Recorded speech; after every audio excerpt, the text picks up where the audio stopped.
Officers, ladies and gentlemen, welcome to the council meeting of the City of Port Phillip City Council. The City of Port Phillip respectfully acknowledges the traditional owners of this land, the people of the Kulin Nations. We pay our respects to their elders, past and present. We acknowledge and uphold their continuing relationship to this land. This meeting is being conducted tonight, ladies and gentlemen. Thank you for joining us. In a hybrid style, so we have those of you that are here, and we also have a number of people joining us online. The meeting this evening is live streamed through Council's website page and also through our Facebook Live page. If we experience any technical difficulties, we'll take a short break and seek to resolve those as soon as we possibly can. I would also remind everybody that any replication of this meeting here this evening through our Facebook page, etc., is the property of Council and should not be altered, reproduced or republished without the written permission of Council. Welcome to everybody that's joined us here this evening. We're very grateful for you coming tonight. But I'd also remind those of you here in person and those of you joining us online that are speaking this evening to please address Council and extend common courtesy to Council and our officers. And that includes, please make sure that the statements or questions you ask are not defamatory, offensive or objectionable in nature, and please don't do anything that's aimed at embarrassing a councillor or a member of Council's staff. So tonight we have from Lake Ward, Councillor Bond and Councillor Sirikoff. From Gateway Ward, you have Councillor Consolo to my right, myself and Councillor Martin, and from Canal Ward you have Councillor Crawford and Deputy Mayor Baxter. Welcome, councillors. Tonight's presiding officer is our CEO, Mr. Peter Smith. Let's move to item number 1, which is apologies. Councillors, I note we've already approved Councillor Clark's leave from the 28th of July 2022 until the 30th of August 2022. We've also received an apology tonight from Councillor Copsey for just this evening. I'd like to put a motion to move that we accept Councillor Copsey's apology, and Councillor Sirikoff is kind enough to second. And now put that motion. All those in favour? Declare that as carried. Let's now move to item number 2, which is the minutes of the previous meeting. Councillors, the meeting of Council of the 20th of July has been circulated. Are there any questions about the minutes? In that case, I'll look for a mover of the minutes, Deputy Mayor Baxter, and seconded by Councillor Martin. Now put that motion to you. All those in favour? That's carried. Let's now move to item number 3, councillors, if we may, which is declarations of conflicts of interest. Does anyone have a conflict of interest I'd like to declare? Thank you, councillors. With that in mind, I'll just suspend standing orders just for the moment and allow a councillor to raise a condolence motion. A condolence motion has been added to tonight's agenda by Councillor Bond, and it involves, obviously, the Indigenous Australian singer and songwriter Archie Roach. Aboriginal and Torres Strait Islanders and viewers and listeners to those of you who are online and those of you here are advised that the following item contains images and names of people that have died. Please, I'll allow a moment now, just before we get started, for those of you who'd like to leave the chamber or pause your streaming service. I would expect this part of the meeting to last approximately 5 minutes or so. So if you'd wish to rejoin us after that, please feel free to do so. Councillor Bond. Thank you. Condolence motion pursuant to Council's governance rules. A condolence motion has been added to tonight's agenda. Do I read the motion first or read the... If you read the motion, Councillor Bond, that would be great. The motion is that Council expresses its deep regret on the passing of Archie Roach, offers its sincere condolences to his family and places on record its appreciation for his service to the City of Port Phillip. And I'd seek a seconder for the motion. Deputy Mayor Baxter, thank you very much. Councillor Bond, please speak to your motion. Indigenous Australian singer-songwriter, guitarist and writer Archie Roach sadly passed away on Saturday, at the age of 66. Archie was a Gunjat Mara, Kirei Warung, Dab Warung, Bunjalung senior elder.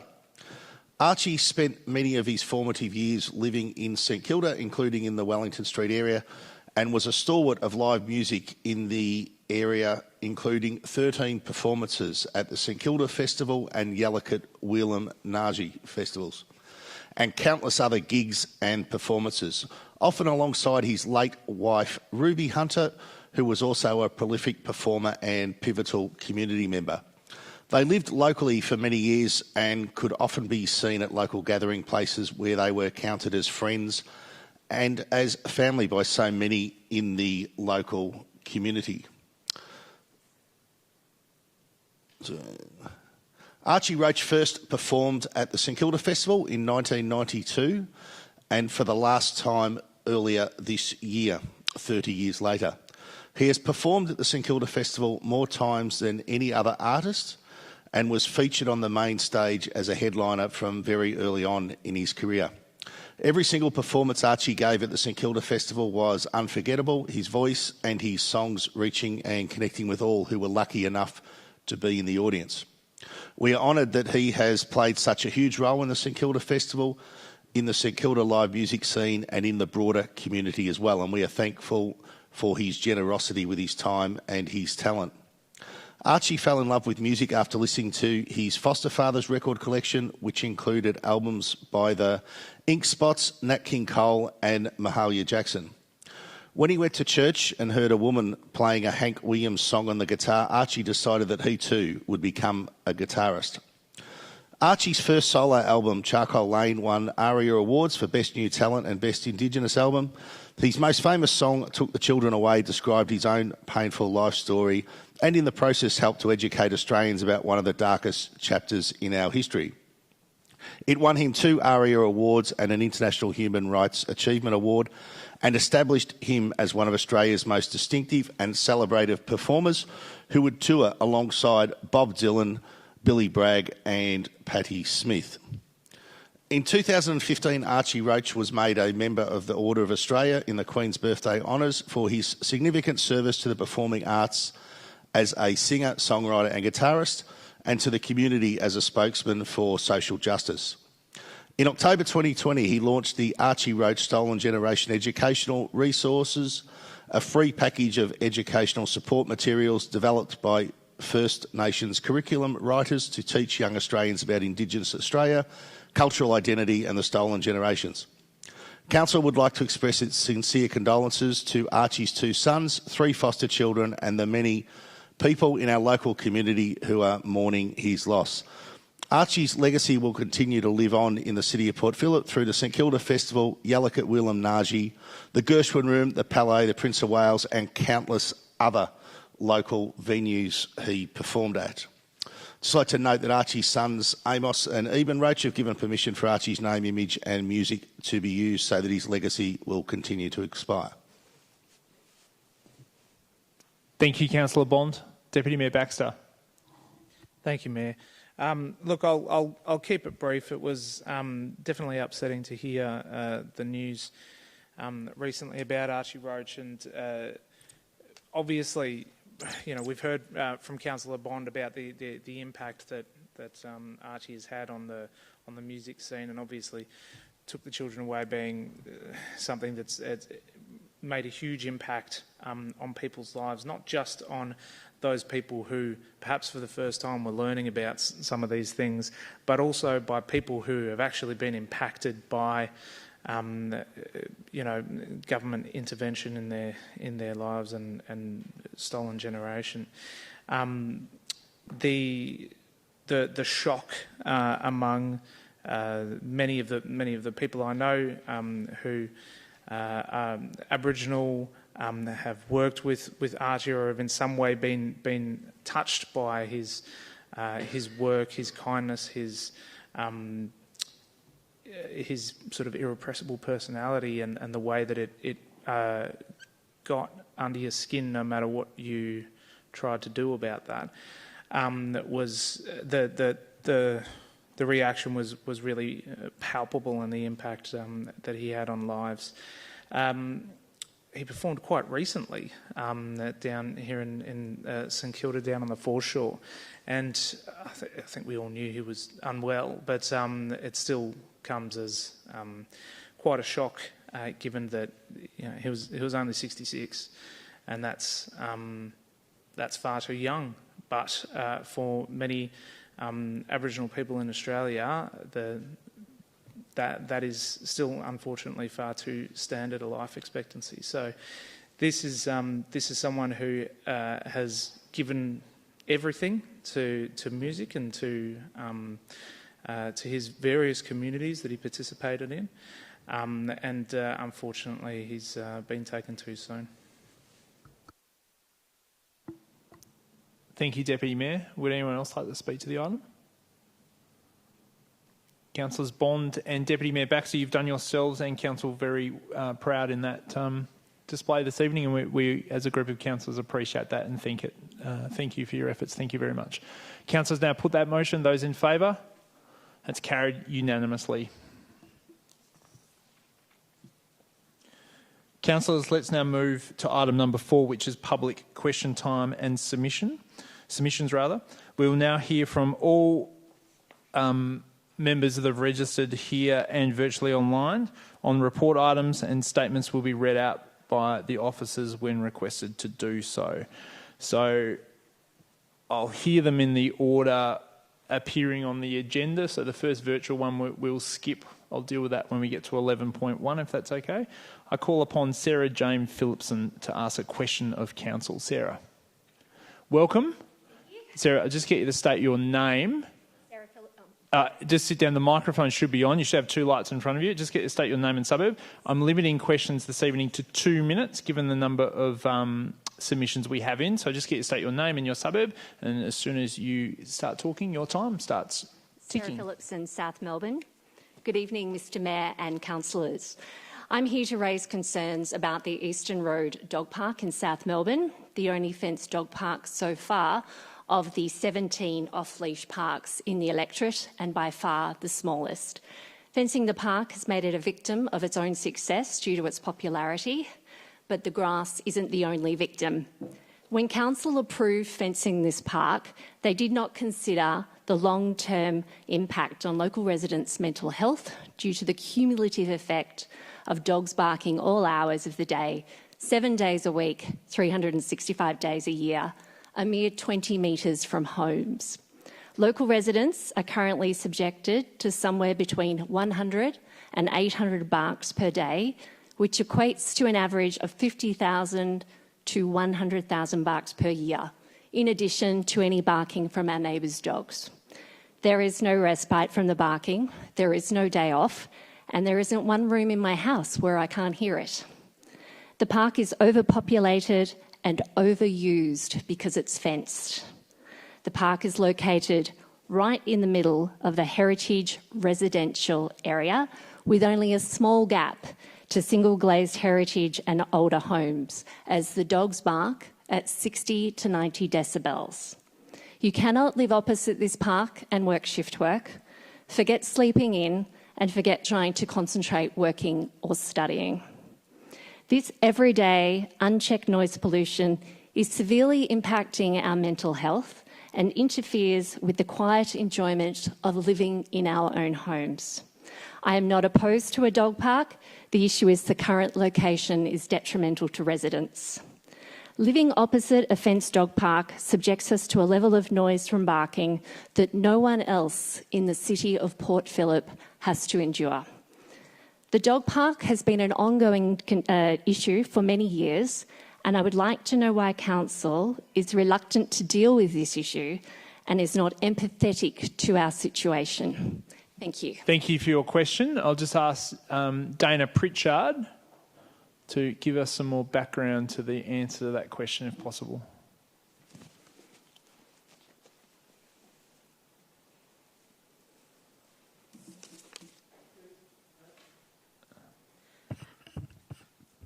Through you, Mr Mayor. Thank you. Council has committed to undertaking a review of dog off-leash areas right across the municipality through their off-leash dog guidelines work. This work is beginning now. and community consultation will start on it in the coming months. As part of that, Eastern Reserve will be reviewed, and with the community consultation, the best way to stay informed about it is to sign up to the Have Your Say page. And if you could beg my forgiveness, would that include specifically the use of this park? In terms of how it's being used, the hours it's being used, the usage itself? It will include all the dog parks, and all dog off-leash areas across the municipality with all those details, yes. And one final one, it's not councillor question time, but if you don't have the answer, that's perfectly fine. But is there any expectation about when that would be coming to council? Or is that not yet scheduled, which would be fine as well? That's not yet scheduled. Okay. Thank you for your question. We greatly appreciate you coming this evening. Thank you. Mr Mayor, and we really appreciate looking at the fencing, because the fencing is actually the issue, not the off-lead dog park, the fencing. Thank you. Okay. Thank you very much. I now call upon Chris Zaire. Almost. Zaya. Zaya. Okay. I overcomplicated it. Thanks for joining us, Chris. Just get you to state your name and suburb and then get you to state your question. That'd be Absolutely. My name's Chris Zire and I'm South Melbourne as well. I'm also here to talk about the Eastern Road Reserve North off-leash dog park. Primarily, I'm here to raise and highlight concerns over the continued unresolved discussions with Council around the management and use of this reserve. The reserve, the only current fenced dog park in the city of Port Phillip, has become incredibly popular with residents and non-residents of our council area, primarily due to the fenced nature of the space. The park is small and it's constantly divided, and this is due to disrepair, which is being done to regenerate the grass, which is great, but it results in the park being half of the size of its intended purpose. As a resident, we have been subjected to, as Sarah has said, the constant barking from the animals within park and after park hours. Some dog owners completely ignoring the guidelines, especially attending the park and allowing off-leash activity outside the hours of use, and being subjected to verbal abuse by dog owners when we actually asked for them to keep their dogs quiet. I too am not opposed to a fenced dog park. I understand their use and I understand the attraction of a dog owner wanting to use a facility such as this and create a safe space for their animal. The issue here is the fenced off-leash dog park being in the wrong area. As Sarah mentioned, it's in a heritage-listed, densely populated quadrangle where the construction of the surrounding buildings creates an amphitheatre and enhances the noise of the barking. This was once a really beautiful green space for those that know it, and it's now constantly scarred. It's filthy, I think it's pretty expensive, and it's an eyesore which causes continual friction between residents and park users. This is an issue that is within the council's power to fix. I would request the following information if I can. Sure. How many fines or warnings have been issued to dog owners who have ignored the operational requirements of the park? How much has this park's maintenance cost the Port Phillip ratepayer since establishment? How much is being allocated annually for the upkeep of the maintenance of this park? And, which is slightly answered, what is the plan for this space and when will it be available for public comment? Great. I think we've got some of the fourth one, so I'll ask Lachlan Johnson, should we go to? Well, we may take it on notice. We might have to take those on notice, but Lachlan, are you online? Hi, Lachlan, how are you? Could you help us with some of those questions, please? And if you can't, we obviously take them on notice. I can answer some of Chris's questions. I will have to take, through you, Mayor, I will have to take the questions on the budget figures on notice, and we'll provide them in the minutes of the council meeting. Thank you. As Chris points out, it is problematic to maintain grass coverage across such an intensely used small space. Council officers have been working with our contractors to fence off areas of the space to give what grass does remain the opportunity to be able to regenerate without being used. That is particularly difficult at this time of year when grass doesn't grow very well. In September this year, we're proposing to undertake mechanical aeration of the densely packed surface in the park and then to fence off areas of the park progressively to re-turf to try and get the grass to establish in the better growing season. As I said, we can provide answers to the other questions and requests for information in the minutes to the council meeting. Thank you, Lachlan. If I just follow up, will we be closing the park, the whole park, or as he indicated, we'll be closing segments of it in terms of doing this aeration and turf replacement? Through you, Mayor, we're proposing to aerate the whole park, but do it in sections. As a number of residents have spoken about, it's a very heavily used park, so the intent is to do it in stages so that it can continue to be used, but at the same time, we can try and re-establish the turf coverage in the park. Thank you, Lachlan, and Chris, thank you for coming this evening. Most appreciated. We'll make sure we get those answers to answered questions on notice when they arrive. I call upon Sally Apokis. Sally, welcome. Get you to submit a question to the council also. Let's get you to state your name and your suburb. Sally Apokis, Yep. Melbourne. So good evening, Mayor, councillors and neighbours. My name is Just get you to Reverend... hit the button, Sally. Oh, sorry. Oh, it was on. Pardon me. Just get to move it a little closer. You got two lights in front of you? Two lights, yep. Go ahead. Start again. No, it's okay. Just context, my name's Reverend Sally Apokis. I'm a Minister of Religion from the Anglican Uniting Churches, and I'm a teacher, a community development worker and resident of Tope Street, South Melbourne. I'm a ratepayer and my home is situated about 50 metres from the Eastern Road off-leash dog park. And as we've heard, it was established about 12 years ago in controversial circumstances for the then residents of the local community who in their diversity really enjoyed that park as a green space. After a troubled 10 years and then 2 years of the pandemic, the off-leash dog park is simply not fit for purpose.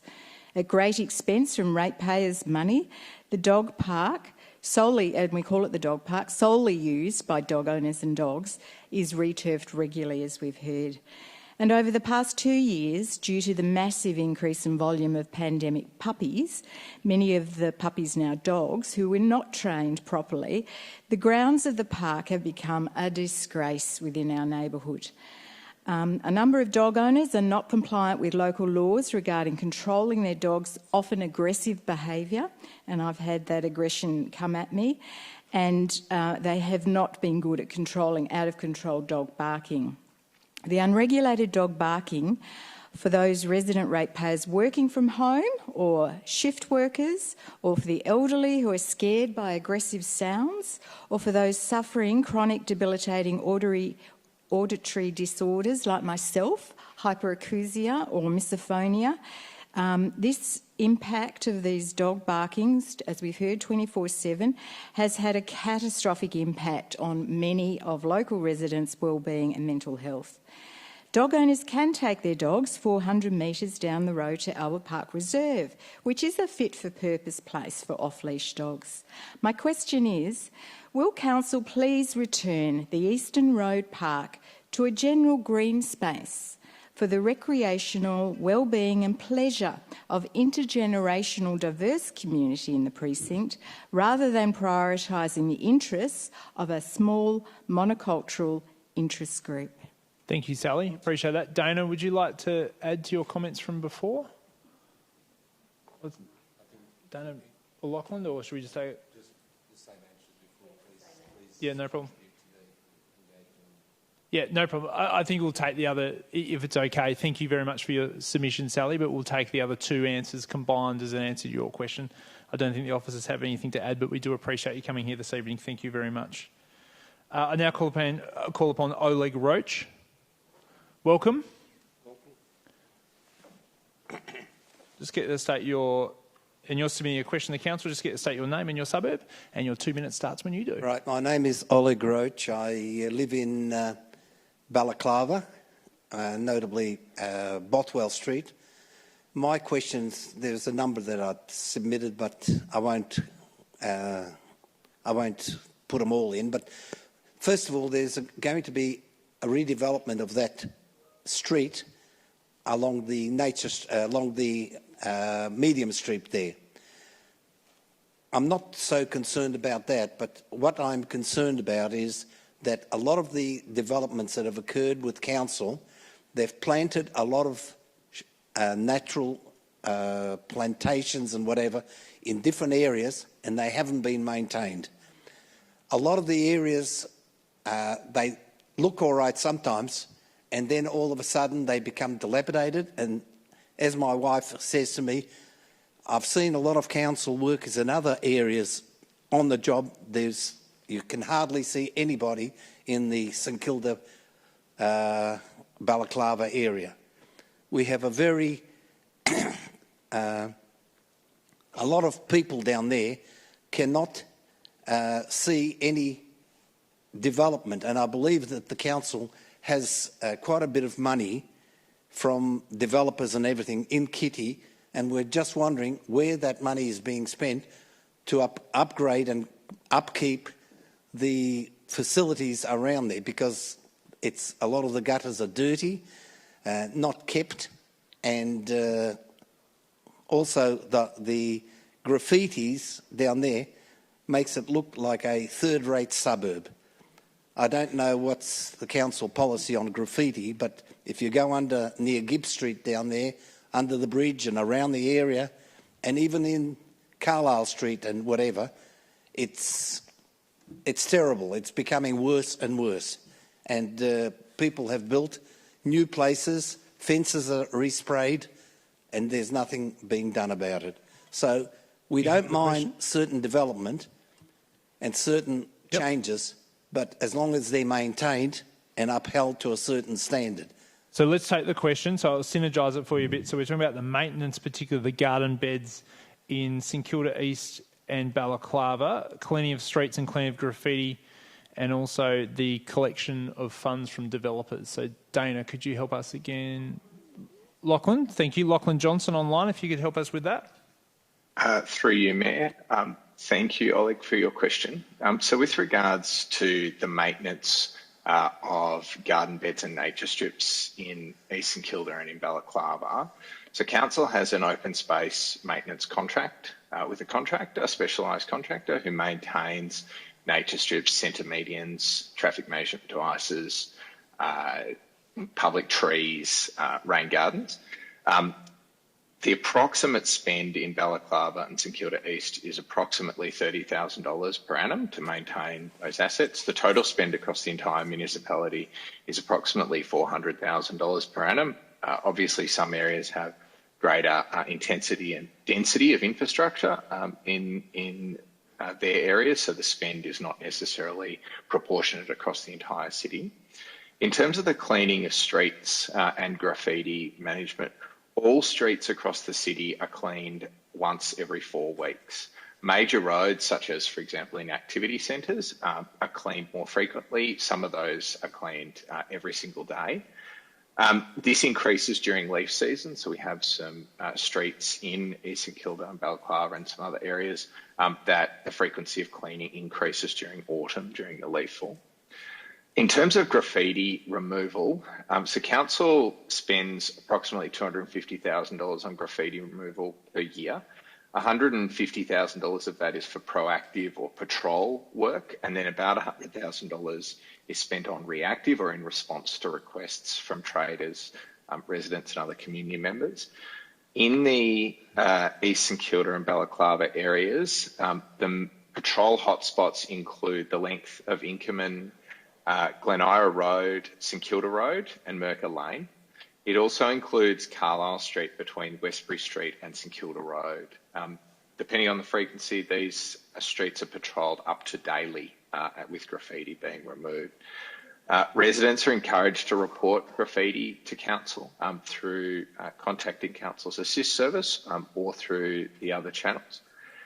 You also raised a question in your written submission about parking signage and the maintenance of parking signage in the area. Council has a regular replacement and inspection program for parking signage.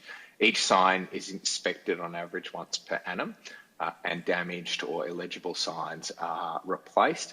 That's separate to programs to upgrade and change parking signage in areas. You also asked a question on what the open space contributions that Council collects from developers are being used for. So open space contributions are a key source of funding for the development of open space projects. Council last year endorsed the public space strategy, which outlines Council's pipeline of projects, and open space contributions will be our key funding source for that.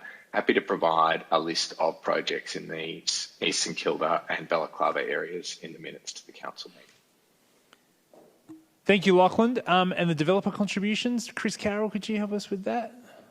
Oh, did you? Sorry, I was listening to talking to our governance officer, but we covered off on it. All right, pardon me. You can go ahead, please ask a question. Councillor Crawford would like to ask you a question, sir. So do you report the specific areas? Because I know one of the challenges in that ward is that a lot of it's rail, it's not our asset and we can't clean the graffiti. So are you reporting specific areas to council so we can go and do what we're able to? Well, if you look at, the railway bridge near Gibb Street, that's completely... Yeah, that's not ours, that's not troubled. So we keep in, because that's... So, but that one of the things, it's not ours, it's actually Vic Tracks. So I guess... Who is it? Lachlan, could I ask the question then on behalf of you, sir? Are we constantly advocating to the various owners of the assets to clean them? Yeah, that's right. Sure, we'll allow that. Lachlan, could you give some context to the ownership of the assets and our role, please? Through you, Mayor, I'm happy to. So council maintains, obviously, council assets, and under our graffiti management plan, we also remove graffiti and provide graffiti removal kits for the community and for traders as well. As Councillor Crawford pointed out, there are a lot of other public infrastructure that exists in the public realm, particularly in Balaclava and East St Kilda. You've got the Vic Track operated train line that runs right through the middle of the suburb. Council doesn't have authority to remove graffiti from third-party assets. We do work closely with third-party asset owners such as Vic Track, Yarra Trams, utility authorities as well, to be able to identify and remove graffiti where it's reported. But it is a problematic area, knowing who is responsible for the asset when there is graffiti on it. I encourage all members of the public to report graffiti. When we get reports that come through to council for other authorities, we do pass them on. Thank you very much. Just one more point. You've had your time. I'll allow you to make it quickly, please. Regarding the signage, in Bothwell Street, there's 2 yellow lines right against the gutter. Now, people park there and they get fined. Now, people don't know that that's not allowable. Okay. We'll look into that. You've had a bit of time. One thing I have noted also is I'll just wrote a letter to the officers. I'll write a letter to the Department of Transport or Vic Track about the graffiti on the bridge for you, okay? Right, thank you. No worries. Thank you for coming this evening. I greatly appreciate it. Next one's virtual. It's Trish. So I now call upon Trish Mulhall with a question to council, please. Trish, can you hear us? Yes, can you hear me? Loud and clear. Just get you to state your name and your suburb, and your 2 minutes starts when you do. Thank you. So it's Trish Mulhall, Albert Park. I've just got a few questions. So just wondering if the CEO has written to DOT following the last council meeting, and has DOT acknowledged receipt of the CEO's letter, and what progress has occurred with regards to reviewing the pop-up bike infrastructure around the neighbourhood. Thanks for your question, Trish. CEO, can you help us with some answers to that, please? Thanks for the question, Trish. I didn't write to DOT, but the Mayor did. A letter signed by the Mayor was sent to DOT on the 26th of July, which included the resolution from the last council meeting, including the requests for DOT to reinstate, remove and review some of the infrastructure. DOT responded to the Mayor, I believe, on Friday last week, and officers met on Monday of this week to start to work through the review of the issues that have been raised by the community. I'm in almost daily contact with the Regional Director of DOT to ensure progress is being made in that regard, and I understand that DOT will be doing the safety assessments, looking at adjustments they can make as they've made in other LGAs, and will be coming back to us through that working group with a series of recommendations in the next couple of weeks. And I'm assured that once those recommendations are made, that implementation of any changes can be done very quickly. Thank you, CEO, and thank you, Trish, for the question. Officers, I'll go through the virtual ones first. I'll change the order up a bit, but let's do the virtual ones first. I call upon Mishka Beckman, speaking to item 11.1, Nature Strip Guidelines. Mishka, can you hear us? Yes, can you hear me? Loud and clear. Just get you to state your name and suburb, and your 2 minutes starts when you do. Okay, well, my legal name's actually Katerina Beckman, but I get called Mishka. My suburb is South Melbourne. And what was the other thing you wanted me to say? Nothing. Just state your question or your comment within 2 minutes, and we're looking forward to hearing what you've got to say. Thank you very much. The nature strips are very important to me and my community. I know that they've been really important to a lot of people suffering from mental health. Myself, I was brutally attacked and raped in the second lockdown, and after 5 months of being protected by the police in the area, which I really appreciated, I was also protected by the people on my street from my stalker. I went into suicide watch, and the little garden I made in my nature strip with my carers meant a lot to me. I planted lavender there here at the front of my house in my childhood with my mother, and when I was sick, my neighbours watered it and kept my flowers alive. It meant a lot to me that they would go out into the street and help keep me safe. When I see the people in my community gardening and looking after our little gardens, it helps me feel that I am safe and protected and can recover here, and that I'm connected to my community. I often become bedridden for long periods of time as a disabled person, and all the construction in the area has a really big impact on me. And I don't want to lie in my bed and listen to them tear out my little flowers from in front of my house. And the trees, their roots get water from very deep down. I know that me and most of the people on our street water our gardens from our mains. I have a water tank I water the gardens from, and not only that, but I know that they have attracted not only somebody who will move into my house, but many young people to the suburb.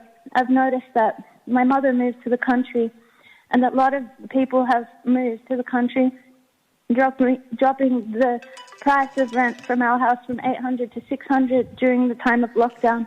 Great. I think it's very important for our Thanks, suburb. Mishka. Can I get you to come to the end? Oh yeah, I think it's very important for our suburb that we have these gardens to bring in young people and more people for our property prices, but also for our mental health and community. Great. Thank you so much for joining us. I hope that you'll vote in the interest of the community and me. It means a lot to a lot of us. Thank you. Terrific. Thank you for joining us. I call upon Rose Mulready, speaking to item 11.1. Rose, can you hear us? I can. Can you hear me? Loud and clear. You state your name and suburb, and your 2 minutes starts when you start talking. My name is Rose Mulready, and I've lived in Elwood for over 20 years. During that time, I've seen a drastic reduction in green space and private gardens in Elwood, which is really sad. But it has been heartening to see the rise of nature strip gardens and neighbourhood gardening. This is such a great thing for the community, as Mishka says. It takes people out of their houses and connects them. It provides shelter for flora and fauna, particularly native flora and fauna, in an increasingly hostile urban environment. And so I was sad to see that we're looking at bringing in regulations that severely limit these gardens, that shrink and isolate them, and I think make it harder for people to start them. You only have to look at projects like Emma Cutting's Heart Gardening project in South Melbourne, which aims to be a corridor for natural pollinators, to see the deep value of allowing these gardens to expand and become continuance. And none of us want to live in a concrete mausoleum, councillors. I'm sure that none of you do, and I'm sure that you are genuine in about wanting to green Port Phillip. So it seems to me that if we were to take a more celebratory and less regulatory approach to these gardens and their gardeners, then we could green Port Phillip for you, and that would be lovely for everyone. So my question is, I'd really like to understand the concerns that are prompting you to bring in more severe regulations for neighbourhood gardens like these. And I'm wondering if existing gardens will be destroyed or if they will be protected by being created prior to these regulations coming in. Thank you very much. A councillor may raise those questions when we get to the item. I now call upon Elizabeth Arter. Elizabeth, can you hear us? I can hear you. Can you hear me? Loud and clear. Just get you to state your name and your suburb, and your 2 minutes starts. Great. My name is Liz. I live and work in Port Melbourne. Thanks to the Council for preparing the guideline in relation to nature strip planting, I found it clear and easy to read. The document, however, includes restrictions, not being allowed to plant in tree plots and keeping a radius of 1.5 metres or 3 times the tree trunk free of planting. I can understand how this might apply to newly planted trees needing time to establish. However, the majority of trees on footpaths in the city of Port Phillip are established, and having and maintaining gardens around the base would surely enhance their growth. These restrictions will enormously impact how much planting there can be. The majority of the city of Port Phillip is densely populated. The footpaths and soil around the trees are the only areas where gardens can be planted in many cases. To put restrictions on this pretty much wipes out most gardens. In some streets, including the one I live on, there are only tree plots, so effectively no gardens would be viable. In Bridge Street, Port Melbourne, the entire middle median strip is full of plants that surround all the trees right up to their trunks, both established trees and newly planted saplings. Would the council please explain the rationale behind this 1.5 metre radius from all trees when the council practice has been the opposite to now? Doesn't the council have a target to increase the canopy cover by 1% a year? You've declared a climate emergency. How does this translate into this policy? Do the councillors voting tonight understand the reasoning behind the restrictions? If so, can they explain them to us tonight? I urge you to defer to the findings, research and recommendations of the Heart Gardening Project. They relied on experts. They know what they're on about.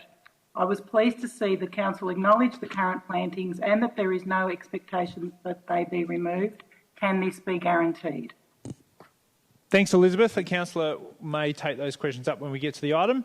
I now call upon Tom Burrell, speaking to item 11.1. Tom. Thank you. If he joins, if you can let me know, because we've only got one more to go. I now call upon Shelley Chrysler. Hello, can you hear me? Hi, Shelley. Welcome. If you could state your name and your suburb, that'd be great. Wonderful. Shelley Chrysler, very newly of South Melbourne.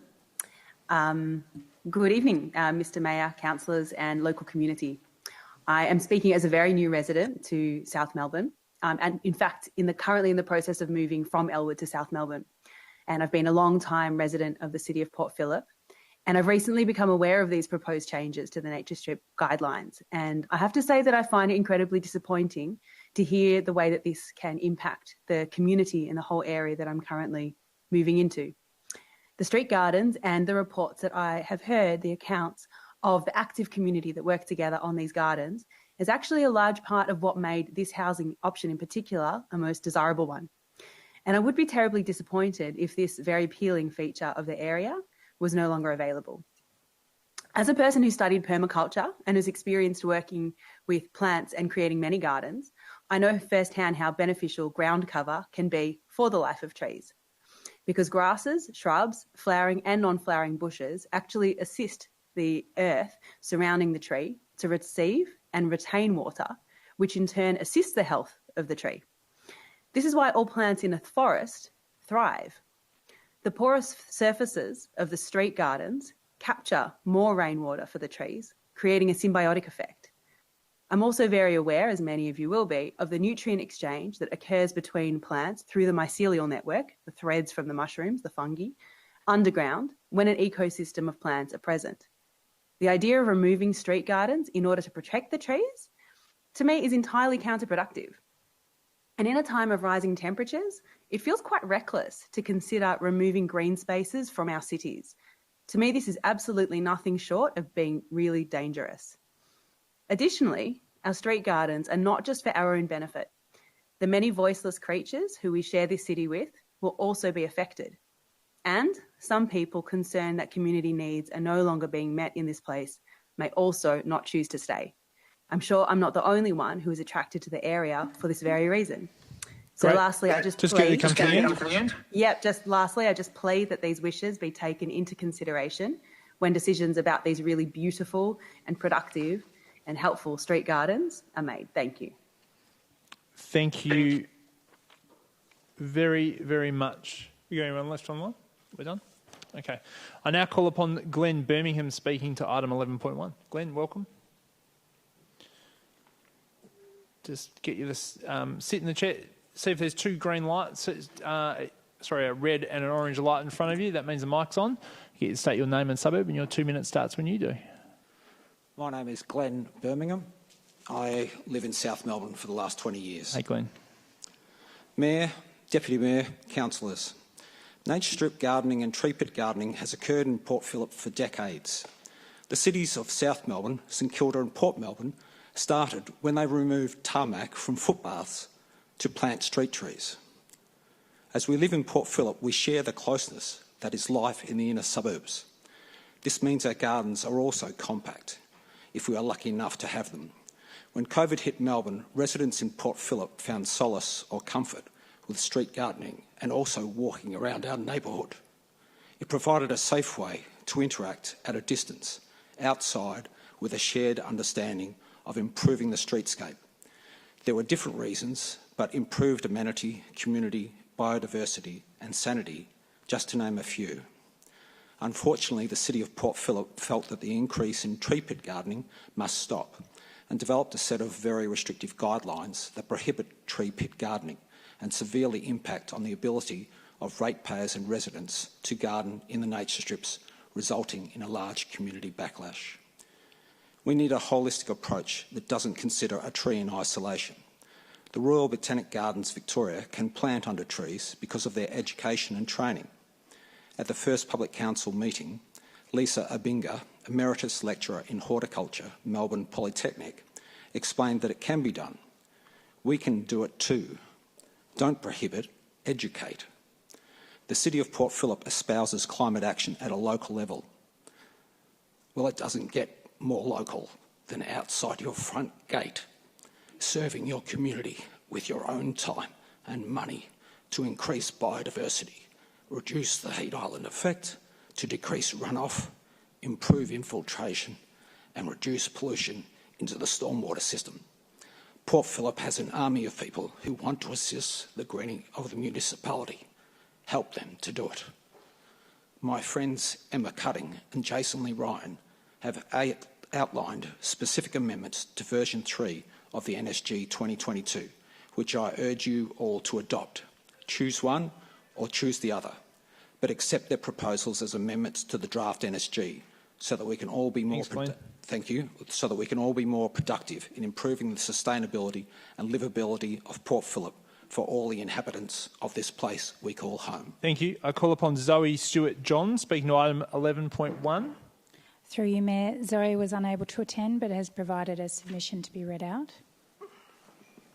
Please go ahead.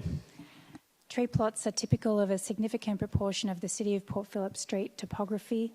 In the 7 blocks around Cobden Street in South Melbourne, almost all of the streets are lined with tree plots. 261 tree plots have been counted, and of those, 182 have gardens. The multiple species of trees in these 182 gardens are not sick or dying, and no local evidence has been provided to suggest that street gardens in tree plots hurt trees. With draft 3 of the nature strip guidelines preventing all planting in tree plots, how can this be seen as anything other than a massive loss of opportunity to bring community together to green the City of Port Phillip? Please let us keep planting in tree plots. Thank you very much. I call upon Paul Munn. It's been to item 11.1. Paul, welcome. Let's get to state your name and suburb, and your 2 minutes starts when you do. Thank you. Yes, I am Paul Mann. I live in South Melbourne. I'm speaking about the draft 3 of the proposed new nature strip street garden guidelines. I live in Napier Street, which is entirely tarmacked. We don't have an opportunity to plant anywhere else except around the trees. And so what we have been doing is what so many people in our municipality have been doing, and that's planting beautiful street gardens around the tree plots, because that's the only location we have available to us.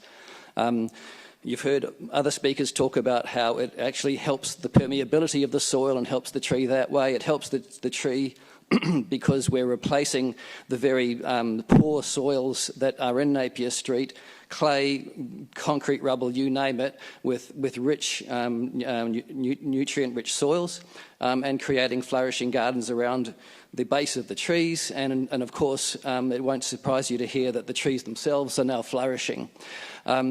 Apparently, the rationale for the 1.5 metre distance from each tree for a street garden is apparently because somehow the proximity of the gardens would either kill or damage the trees. My question tonight is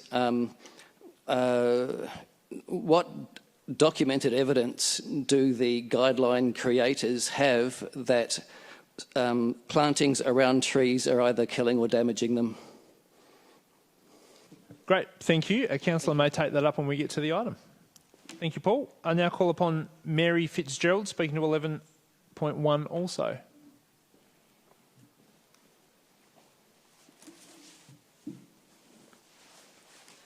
Mary Fitzgerald, welcome. South Melbourne, thank you.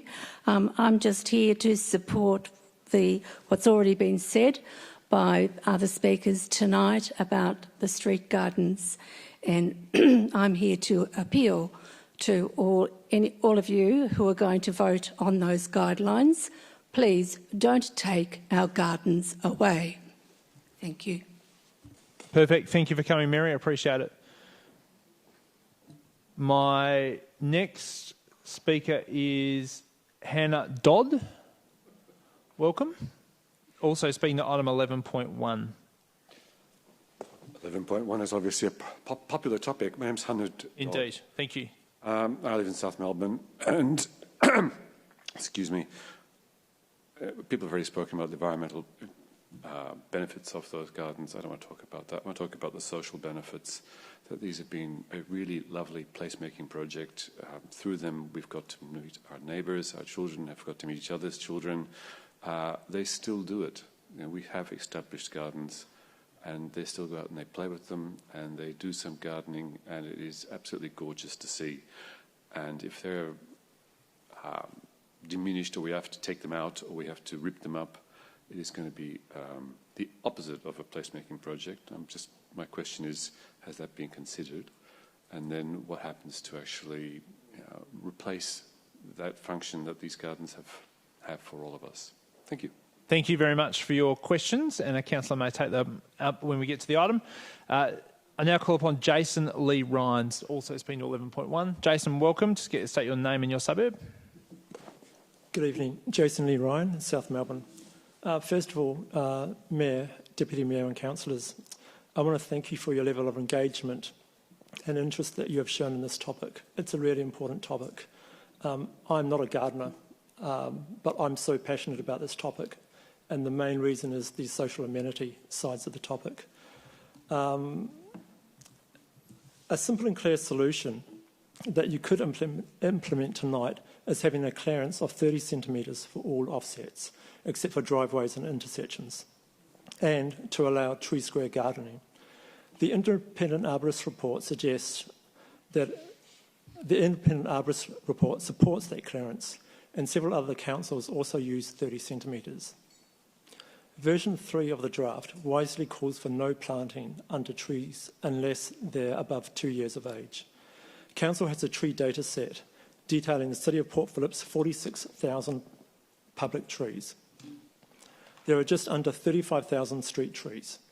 The data set shows that the average DBH, that's the tree's diameter at 1.4 metres height, of our young but established street trees aged between 2 and 5 years is 3.7 centimetres.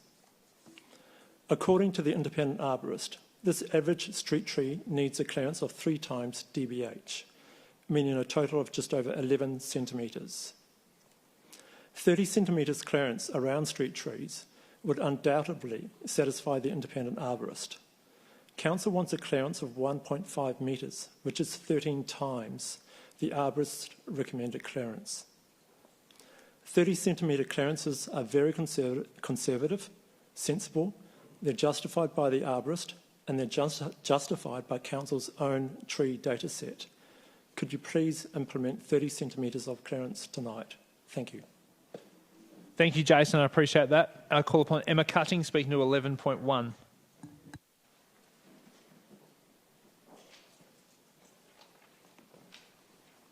Thanks, Emma. State your name and your suburb, and your 2 minutes starts when you do. Good evening. My name's Emma Cutting and I live in South Melbourne. Thank you. Good evening, Mayor, Deputy Mayor, councillors and neighbours.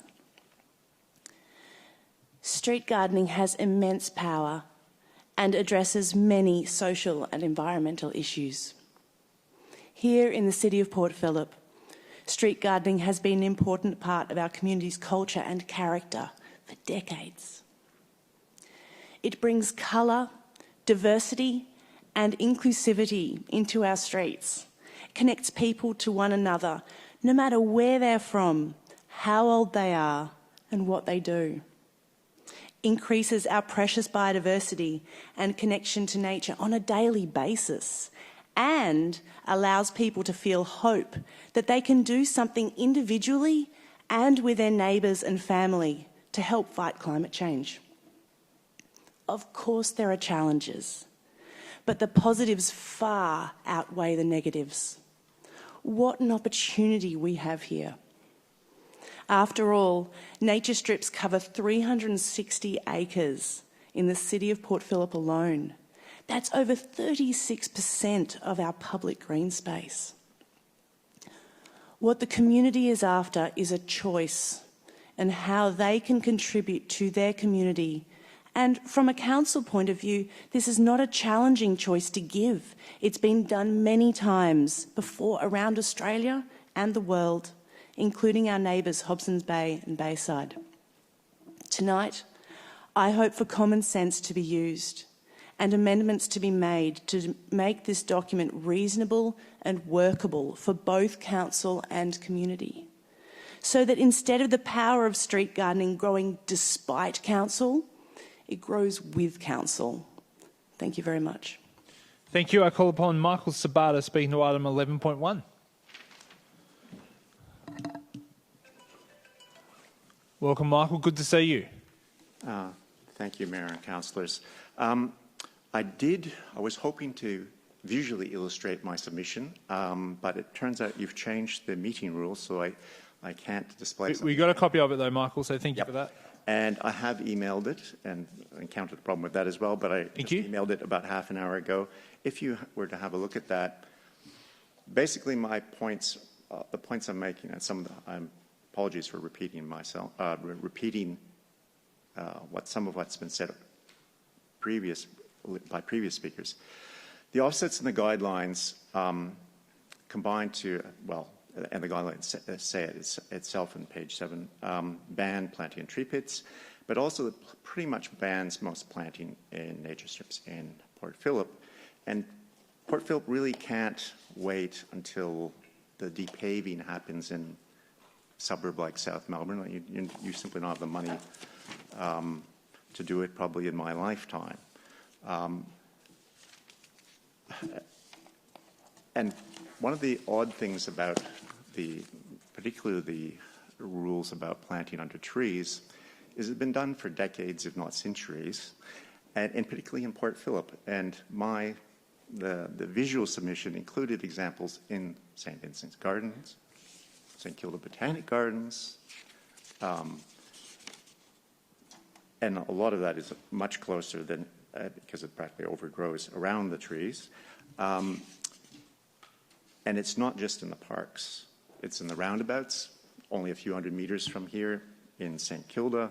It's in median strips in Elwood, and in South Melbourne, and in Middle Park. Packing Street in St Kilda, for example, both the street treatment where the road's been narrowed, in the small playground there under the trees in that park. There's another example. in the rain gardens, for example, the ones at the corners of Coventry Street and Clarendon Street. Those are fairly recently planted, councillors, and that the council has planted an understory there as well. Thanks, Mike. We'll get you come to the end if you could, please. Yeah, I was planning on 3 minutes, so my apologies. Okay. So there are hundreds of examples of plantings under trees, including street trees, by the City of Port Phillip in this. And so my question is, why is it that residents need to be banned from doing this when the council has been doing this for decades? Okay, thank you. I call upon Pamela Denton, speaking to 11.1.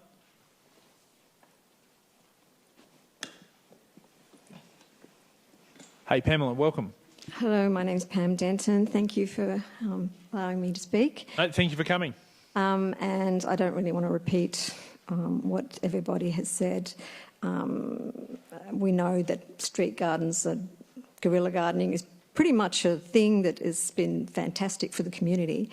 Actually, to what Oleg had mentioned earlier, that his street gardens look terrible. Because perhaps you can't afford to maintain them. And one thing that we see in South Melbourne is when people start planting in front of their houses or wherever, they really take an interest in it. They actually pick up the rubbish more, and other people are more concerned about caring for them generally. So it makes sense to encourage street gardening. And the guidelines as they stand now would basically take away a lot of the street gardens that exist. If you didn't take them away, and this has happened recently in the last year, who'd planted something, they said, the council workers said, if you didn't remove that, we will charge you for removing it and we will fine you for planting it. So I think that councillors really please think hard about what those guidelines mean, because that is what they did in the past. The incident was unbelievable that you could think that this was happening, but it's a very important thing that these guidelines are right and that they do allow people to plant in small areas, because after all, we live in a very crowded environment, especially in all those small streets, or even in larger streets where there's only a little bit of a street tree area that's it might be a wide street, but there's only a little bit of area for planting. Thanks, Pam. Thank you. No, thanks for coming. We appreciate it.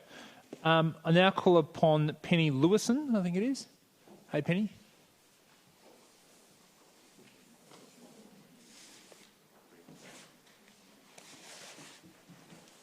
My name's Penny Lewison, and I've lived in the same house in South Melbourne for the last 52 years. Right. And I'm really curious as to why the council has taken the attitude they've taken towards street gardens. It's just curious to me. They have brought our community together. They've been an enormous assistance in getting everybody through the pandemic, because we were able to get outside into fresh air and talk at a distance with our neighbours. It is a serious question. Why would council have embarked on this expensive consultation, and particularly a very expensive report, when the advantages of street gardening, I would have thought, were plainly obvious? We actually keep the streets a lot cleaner than they very often are, because we're out there and we pick up the bits of paper and the tins from the pub that people have dropped in the gardens. They would have otherwise have dropped in the gardens. So I'm basically here to support this, my community, which has been curious in its feeling that the council was antagonistic towards these projects. I'll just see if I have anything else. Oh yes, people have mentioned the plantings around the bases of trees. You've only got to walk around the the public gardens to see plantings all around the base of trees, and the suggestion that it would deprive the trees of water is a ridiculous one, because we're watering our gardens. So the trees probably get more water than otherwise would be the case. And I have to say, we have one family member who's not very well, and the ability to get out and meet other people in our environment when we were locked down kept her going through the pandemic. Thank you, Penny. Appreciate you coming tonight. I call upon Greg, I think it's Trevine, is it? Sorry, sorry, I couldn't read your handwriting, but please come up.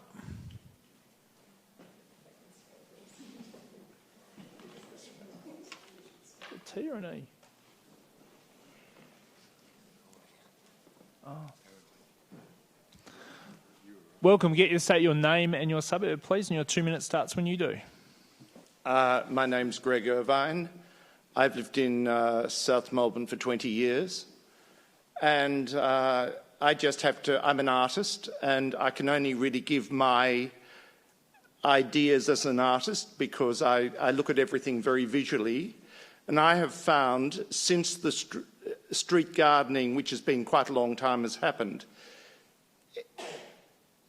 South Melbourne is a joy to walk around, and the visual beauty of all the plants underneath the trees, spring is coming any minute, in a world that is getting uglier by the minute. Why do we have to lose our street gardens, which give us pleasure and visual beauty, which heals us?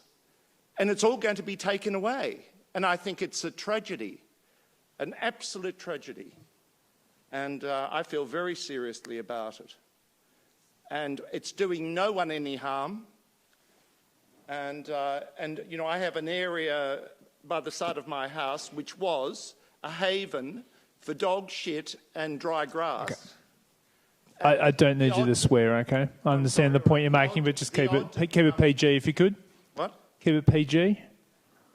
What's PG?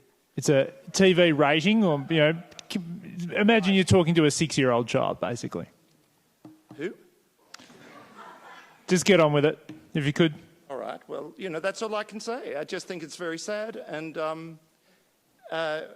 I look after my area very well, and I even feed it, and I water it in summer all the time, and I keep it tidy and trim it back, and I feel that, you know, it's a great shame. And I think, you know, if they go, I'll be very sad indeed. Anyway, that's all I have to say. Great. Call upon Sarah O'Brien.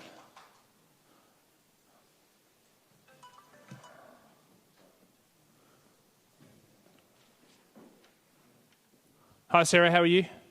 Good evening. Good, thank you. Get to state your name and your suburb. Sarah O'Brien, Albert Park. Thanks for having me. Thanks for allowing me to speak this evening. I'm not going to repeat everything that... I agree wholeheartedly with everything everyone has said. The advantages of street gardening are huge, and please don't take the gardens away. For every one of us here tonight, there are hundreds more out in the community that we speak to who love it, who need it. Our area is better with these gardens. The area is greener if we allow gardens in nature strips. Wellbeing and mental health is hugely enhanced with gardens and a greener area. As I'm sure you're aware, the State of the Environment report was released just last month. This is an excerpt taken from the fact sheet on urban areas. Australia's population and cities are expanding, so are the associated pressures on the environment, urban heat, congestion, pollution and waste. There is growing pressure on water and energy resources, and climate change is driving higher temperatures and frequent intense extreme weather events. Together, this is damaging biodiversity and ecosystems in and around our cities, as well as human health and wellbeing. We should be taking opportunities like this to improve our urban environments with both hands. And to Emma Cutting's point about working with you, I'm sure you have, I don't know the ins and outs of the sustainability strategies and the greener future for this council area, but my question is, has your plans and strategies informed the guidelines and the creation of these, and how can they interact how can we harness the enthusiasm of the community in order to work with you? Thanks. That's all. Thank you. Thank you for coming. We appreciate it. I've got one last person that's filled a form out. If I've missed you and you want to speak, please just come to an officer.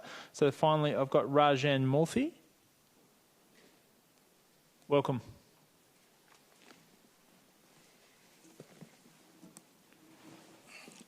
Thank you for coming. Just state your name and suburb. Good evening, Mayor, and good evening to all present. Very pointedly, the three items that I would like to raise. One is the recognition state your of name and suburb, if you Sorry, could. That's okay. right. Name is Rajan Murthy. Suburb is Middle Park. I'm a ratepayer since 1992. Welcome. Thank you. Yep. 3 points. There must be recognition that the legacy garden should include both resident planted gardens and council planted gardens. In the previous versions, these were very clearly labelled as council planted gardens. So we don't want to get involved with the council nominated inspectors, so can we have the language explicitly clear? The second item I have is that I'm appalled that with very little regard to what trees are in the neighbourhood, we have now gone down to the path of saying we can't plant under the tree canopy. Some of these trees are hardy, so clearly the preparation of these guidelines hasn't got a botanical science behind it, so that needs to be clarified. The third item, my good ratepayers' money should have been spent much wisely by an inclusive involvement of residents who are wanting gardens and councils wanting to manage that, to have a workshop and generate, rather than going in circles. So, Mr. Mayor, I think the third point is very critical. You should take it as a lead and get a workshop to involve. I totally agree with all that has been said, and I have been working on my garden in front of my house. And believe me, the number of times people have come and say, we beeline past your house to see what's growing, and it brings joy. That's all. Thank you very much. Appreciate it. Was Tom online, or is he not returned to us? Okay, we've received further submissions to be read out on behalf of members of the public. I'll name each member of the public that has put a submission in, and our Executive Manager of Governance and Organisational Performance will read each one of those submissions. So the first one is from John Brooksmith. Through you, Mayor, the submission summarised reads, a question was raised about the Sandbar restaurant regarding compliance and was taken on notice. The question related to alleged breaches to do with placement of rubbish bins. There is so much rubbish stored on the footpath it is difficult to access the public toilets. More waste containers have recently been added to the collection of waste containers, increasing the problem. Council responded to questions on notice and advised the question had been resolved and the matter was confidential. Councillors advised me they have no record of a patron management plan. Questions included in this submission: why is the answer to this problem confidential, even though a patron management plan was required to be lodged? Why is it still not on council files and being enforced? The council statement rubbish bins to be returned to the property after emptying the bins allegedly is not being complied with. Do the residents of this area allegedly have to look at a permanent unsightly rubbish dump? Would the council officers care to comment again on this and all matters of compliance?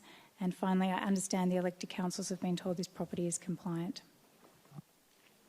Thank you. I call upon, the next submission is received from Gillian Don. Through you, Mayor, when will the new dog park be opening up? I didn't call upon an officer for the last one. Is there? Sorry, if I go back to the, was there an officer allocated to the last one? Kylie Bennett. Sorry, we'll hold fire on the dog park and we'll answer the last question that was answered. Kylie Bennett's Through you, Mayor. Firstly, thanks to Mr Brooke-Smith for the questions, and I certainly acknowledge the concerns that were expressed. I've asked the Manager of Safety and Amenity, Mark J, to make contact with Mr Brooke-Smith to provide an answer to these questions and concerns as soon as possible. Thank you for that. I'll give you a, if we go back for an answer for when will the new dog park be opening, Dana Pritchard, if you could help us with an answer to that question, please. Through you, Mr Mayor. I'm assuming it's the new dog park at Mo Moran Reserve, and that is due to be opened at the end of August, start of September. Thank you very much. And one more person wishing to speak to item 11.1, which has been received late, but we'll accept it, is Megan Hurst. Megan, if you could come to the microphone and state your name and your suburb, and your 2 minutes starts when you do. Hi, I'm Megan Hurst of South Melbourne, and I just wanted to talk about the guidelines very quickly. I'm a plant scientist. I have a doctorate in plant ecology. I plant my garden. I talk to people. I love the communication. I deal with rare and threatened species, wild collected, and deal with a lot of Victorian species that are obviously in decline. I work with recovery species, and I also plant those in my laneway. I have been able to address what I call a severe case of plant blindness, where the more we interact with nature, the more likely we are to act for nature. And to act for nature at a local level is being in contact with garden space, local garden space, your neighbours, your children's neighbours, and it's a great connecting force. I just needed to, by sitting here, I really needed to just come forward and just say, look, I really want to support, I hope you support the amendments to the guidelines and just removing this plant blindness that is a real concern. Thank you. No, thanks for putting your submission in, Megan. I appreciate you making a contribution this evening. I call upon, well, it's not what I'm calling upon, but we've received a few questions from Adrian Jackson, so let's go through the first one, please. Through you, Mayor. On the council website, South Melbourne Beach and Middle Park Beach are lumped together. Why other than being postcode 3206? They are separate beaches. While Middle Park Beach is accurate, the term South Melbourne Beach is inaccurate and a hangover from pre-amalgamation days. This beach is next to Albert Park suburb and should be renamed accordingly as Albert Park Beach. What is Council doing about changing this inaccurate South Melbourne Beach naming? Also, Parks Victoria, Albert Park near the lake should be called Albert Park Reserve, not just Albert Park. Will Council approach Parks Victoria to fix this name more accurately to stop it being confused with Albert Park suburb? Claire Stevens. Through you, Mayor. Responsibility for preparing naming proposals and submitting them to the Registrar of Geographic Names can vary. So I'll need to take this question on notice and seek advice from Geographic Names Victoria, noting that some of this question may be outside the jurisdiction of Council. That's all right. I think there's a whole chapter on that subject in the Middle Park History Book, Volume 2 as well, in terms of the naming of the beach. So I'd refer Mr Jackson to perhaps have a read of that. Mr Jackson has another question. Through you, Mayor. When council roads are both painted and resurfaced with bitumen periodically, is this coordinated to ensure newly painted roads are not ripped up for resheeting shortly after?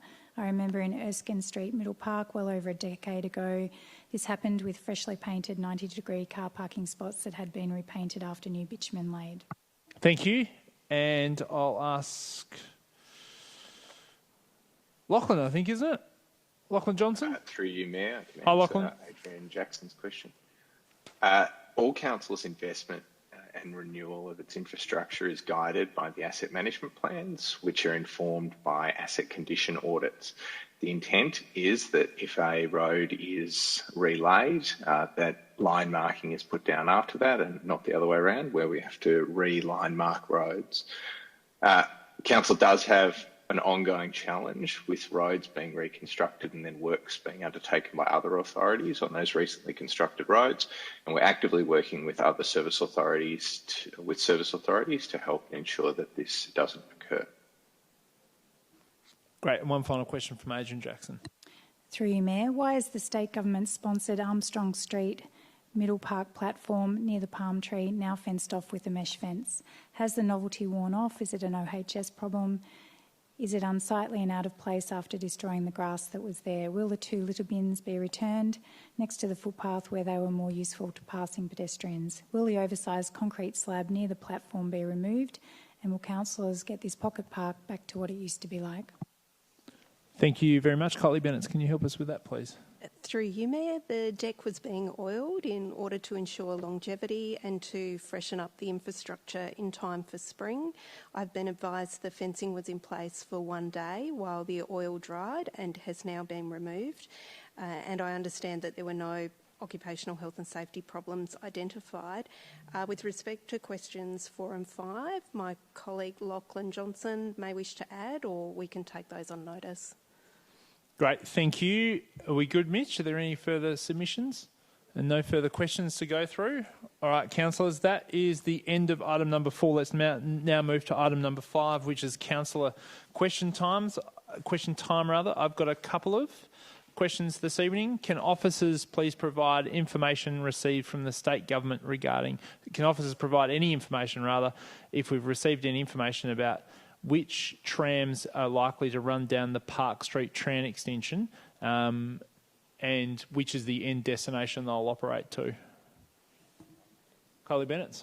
Through you, Mayor, on completion of the Park Street tram link, some tram routes that currently operate on the St Kilda Road into the CBD will be able to be diverted along Park Street and through to the CBD via Clarendon Street and Spencer Street.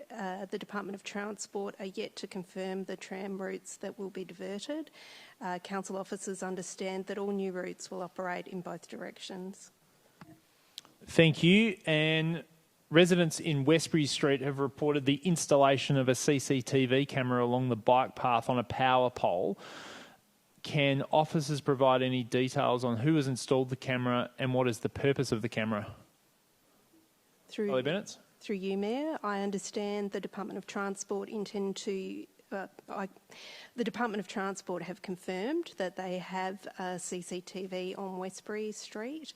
I understand DOT intend to use the footage from the camera for various purposes as part of their monitoring and evaluation activities. They have told councillors that they have told council officers, that the CCTV will be in place for 12 months. That footage is recorded and retained, but they have no live access, only retrospective access. And would it be possible to inquire whether or not any houses or personal property that is in the vision of the CCTV is blanked, etc., as we have under standard policy, given that the footage is being retained? Obviously, it should project onto their road, but it shouldn't inhibit the personal property rights of individuals living on that street. If you could take that on notice, perhaps. Of course. Through you, Mayor, council officers have contacted DOT to understand their CCTV policy and approach and their management of images, and will certainly pass on the feedback that you've raised tonight as well as a further question. Were we aware of it, and is it being used for any law enforcement purposes? So council officers were advised of the locations that the cameras were proposed, but we can certainly find out further details around the purpose. Okay, thank you very much. Councillor Consolo. Follow on to that, can we also have a list of where those locations are? I think I've spotted one somewhere else as well, please. Thank you, Kylie Bennett. Through you, Mayor, we can certainly ask that question of DOT. Councillor Bond. I was going to ask officers for an update on the meeting between council officers and the Department of Transport that took place earlier this week, but we heard an update on that earlier. My second question is one of the elements of the motion that was passed 2 weeks ago in these chambers with regard to the Department of Transport pop-up bike lanes was we would allow it to continue to practical completion. Do we have a date for the practical completion so that we know all of the infrastructure has been finalised and we know what the final outcome will look like? Because I'm continuing to receive emails and text messages and phone calls daily, as I'm sure many of you are, about the random and strange placement of bollards all across the city. Today the call was on concrete blocks that have now been located on Jacob Boulevard. which I haven't seen. I'll go down and have a look at them and these massive bright yellow chevrons that have been painted. Okay. I think we got the all question. Through got the question. Nelson Road in South Melbourne. And so have the works completed? CEO, could you help us with that question, please? Through you, Mayor, thank you for the question, Councillor Bond. I have asked for that completion date because I'm aware it's part of the Council's resolution.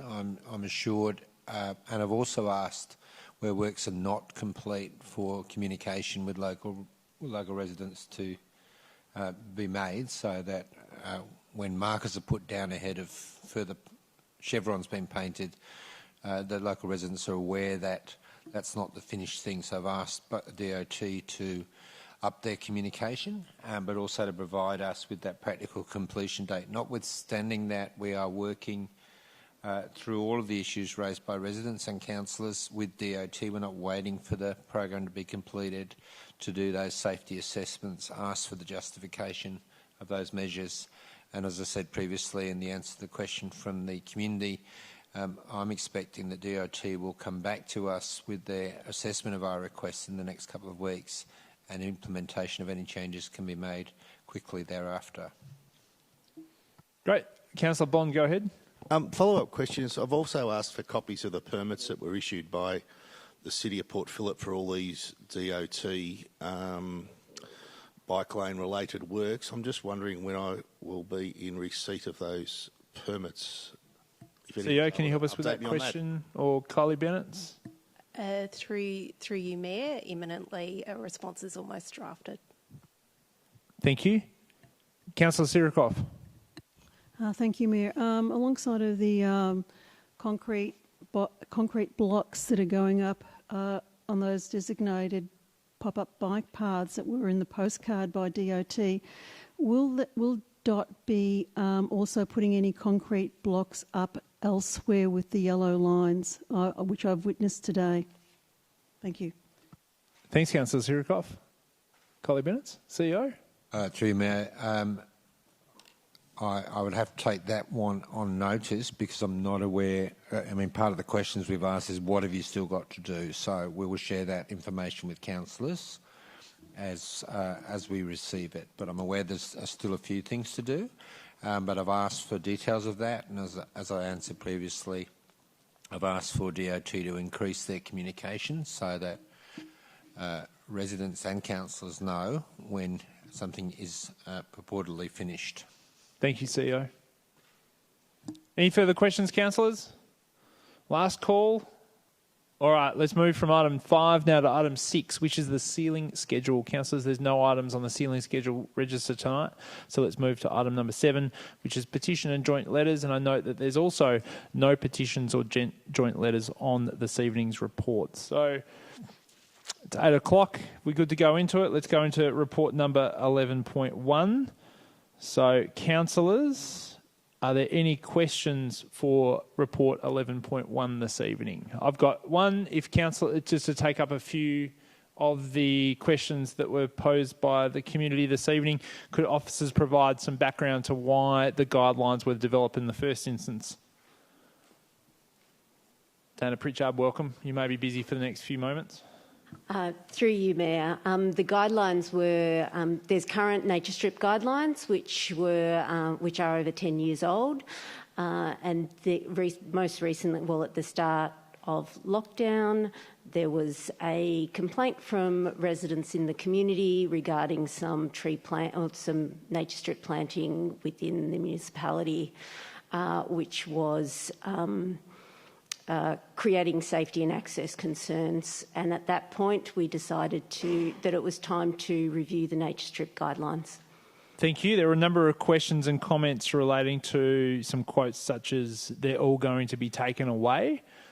Could you give us some commentary about whether or not, if the motion is passed here this evening or something similar to it, whether or not all gardens will be taken away, and if some gardens are going to be taken away, which ones will be and what circumstances they'll be removed? Okay. So the nature strip guidelines don't intend to take away any of the legacy gardens, so any gardens which are currently planted. what would happen would be if we have a complaint around safety or access, we would go and have a look at that garden and see if it was creating an issue or a concern. If it was, we would work with the community member to help resolve that issue. That might just be that the nature strip needs to be cut back from the footpath or something like that. And yeah, we wouldn't be removing any gardens except under those conditions. So just so I'm clear, no gardens will be removed unless there's been a complaint or there's a significant safety concern regarding the garden itself? Safety or access, yes. Okay, thank you for the clarification. The other point that was brought up on numerous occasions was relating to the 1.5 metres. Would officers be able to provide the rationale in terms of the recommendations around the 1.5 metres? So the 1.5 metres came from our arborists who were concerned that a 3 times diameter would not be sufficient, particularly for younger trees. So the 1.5 metres came from that, to increase the distance from underneath the trees and make it improve the health of trees. Thank you. Another point that was raised related to resident versus council planted gardens. Under these guidelines, is there any difference or delineation made between the two? They're all about gardens in public open space. Regardless of who planted them, I take it? Yeah. Yes, I would say so.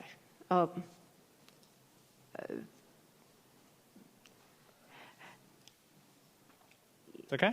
All right. Yeah. We'll open it up some more questions. Councillor Consola, I think Councillor Crawford after that. Thank you. I note that no permits or approvals are required as written, but my question is there a situation where permits would be necessary for street gardening? So through you, Mayor, permits may be required under certain situations. The nature strip guidelines are written in a way that if you follow those guidelines, you will not need to have approvals or permits.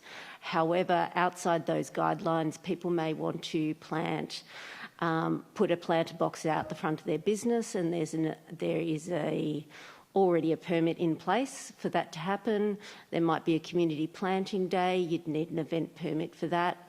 Or if you were to close to plant in a laneway, there may be other approvals with regards to planting in a road space. Thank you. Councillor Crawford. So I just wanted to check, part of the reason that we're doing this is to future-proof for our trees. Are there any particular plants that we really don't want people to plant, and is that part of the reason that we are trying to kind of clarify a bit more? Dana? There are definitely plants that we don't want to have planted within public space. The nature strip guidelines refer to plants such as poisonous plants or plants that might impact safety of people, things like cactuses with pointy edges or that kind of thing. With regards to health of trees and the plants, I'm not an expert in that area, but we will definitely provide a suggested list of plantings on our website as part of this package. Go ahead, Councillor Crawford. I just wanted to check, so one of the concerns was around fire hydrants and various other assets that we don't own. There is requirements or suggested requirements from those asset owners, is there not, that we do need to consider? Yes, that is correct. Go ahead, Dana. Sorry. So things like utility pits, utility companies often find them through the use of drones, and so therefore, if they're totally planted over, they will not be able to find them.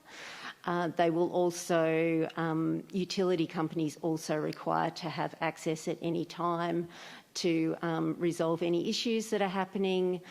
So therefore, if there aren't distances around those assets, then it's difficult to access them. With regards to fire hydrants, it is really important that any emergency assets are kept clear so that they can be accessed very quickly in case of need. Councillor Martin, welcome. Thank you, Mayor. In your first question, you responded to some questions we had earlier tonight about some apparent misunderstandings from members of the public that legacy gardens might be removed. Has there been any suggestion in any of the versions of this draft strategy that legacy gardens would be removed, or have we been consistent in stating all along that legacy gardens would only be investigated if there were complaints or safety issues? We've been consistent the whole way along that legacy gardens would not be removed. Thank you. If I could ask a question to break it up a bit, we've had some complaints about bamboo restraints, so where you've got perhaps an elevated bed or just a bed, and people have quite rightly put sort of crossed over bamboo sticks to stop either dogs protruding into the planting square, I guess you would call it. How do we treat those in terms of those complaints? So are they allowed under the guidelines, or we would encourage people not to do that? How would we treat those sticks to protect the plants that are in the gardens?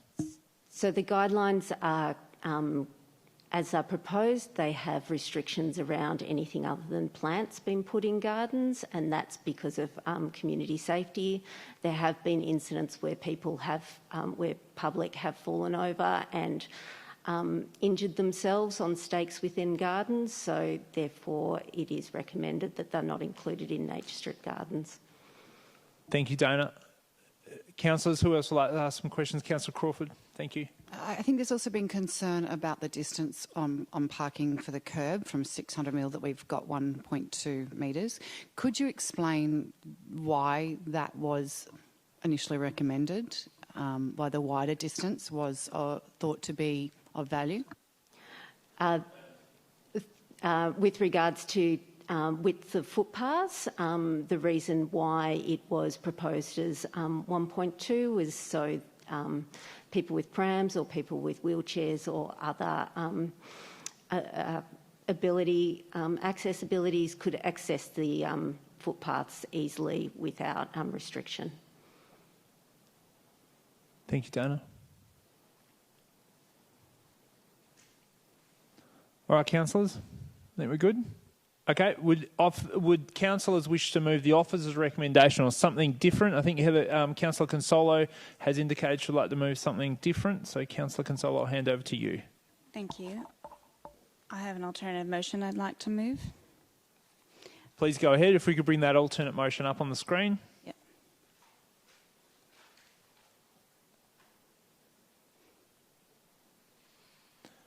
Councillor Consolo, given that it wasn't on the agenda, I'll just ask you to read the components that are different from the officer's recommendation. On my sheet, I have different numbers, so I'll have to reference back. So 3.1 is thanks to community for providing feedback on the development of the nature strip guidelines. I presume that's if it's black, it's the same, so just read the red. Yeah, sorry. Up to you, Yeah, no, sorry. 3.2. Notes that the amendments to the guidelines provide clear guidance to the community regarding planting on nature strips and increase options for planting while considering safety and access requirements. 3.3. Note that the guidelines apply to gardens which are planted after adoption. Modifications to current nature strip gardens will only be requested if safety or access concerns are raised. Next. 3.4. Notes that no permits or approvals are required if gardens are planted in line with these guidelines. Council officers are available to discuss requirements for other forms of planting in public space, which these guidelines do not cover. 3.5. Notes that the website will be updated to include further information on gardening within public space. Then there's a change to 3.6, adding the words with the following amendments. A, additional definitions for nature strip planting, low ground cover, natural gardening, offsets, key boulevards, and indigenous plants to be included. Now, B, I need a change here. Sorry, on B, it should say restricts instead of enable. Please. No problem. Thank you, officers. Appreciate that. So I'll keep reading. B, restricts planting within 50 centimetres or 3 times the trunk diameter, whichever is larger, around trees. This does not apply to trees within tree plots. C, planting can occur within tree plots, keeping plants 30 centimetres away from the tree trunk and below 50 centimetres in height. In all other requirements will apply. Recommend the use of tube stock, hand tools, and limited digging. D, access from the curb to the footpath should be a minimum of 0.6 metres up to 1.2 metres to enable safe and accessible passage. E. Yep, good. So I'm just making sure mine matches. Remove the reference to heritage overlay and update to include a requirement to contact council before planting nature strips on key boulevards. F. Retain the 1.5 metre exclusion around fire hydrants. G. Provide a minimum of 30 centimetre offset from stormwater pits, service pillars, and power poles. Note, planting may be disturbed by utility companies when accessing utility sites. H. Add further explanation around curb and parking restrictions. These are in place to allow for safe and accessible access from the road to the footpath from car parking bays. Then 3.7, there's no change to that, so we're good. I don't know if that was on there before, but all right, it's not in red. I think I added anti-paving, but that's all right. It's okay. Just okay, keep going. 3.8 notes that the minor wording changes and updates to relevant diagrams will be made in line with these amendments within the Nature Strip guidelines. 3.9 endorses the Chief Executive Officer. What? Oh, sorry.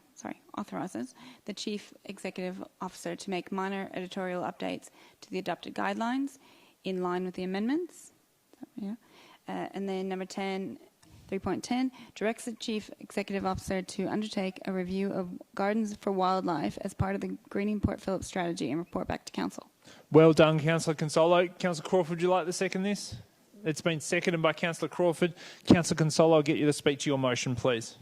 Thank you. I'd love to increase street gardening, not less. This amendment already states much of what I want to say, so thank you to our community for your passion and engagement. It is important to provide guidelines for safety, tree health, and expectations around use of public land. Without nature strip guidelines, we might see some negative outcomes. However, this public land also offers opportunity for beautification, biodiversity, and social connection. I've been working behind the scenes with fellow councillors, officers, and members of the public on this amendment, so truly a group effort.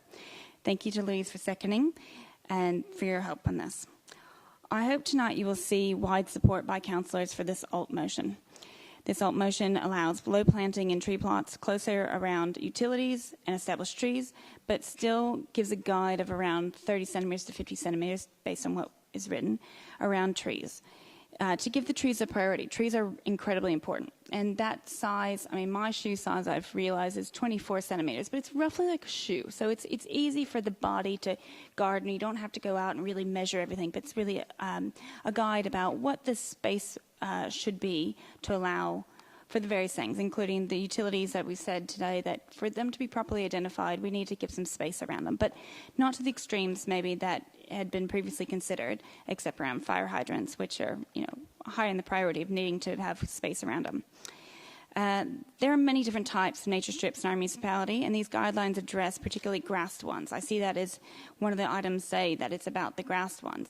But here tonight, we've had many people who have the tree squares in their areas, particularly around South Melbourne.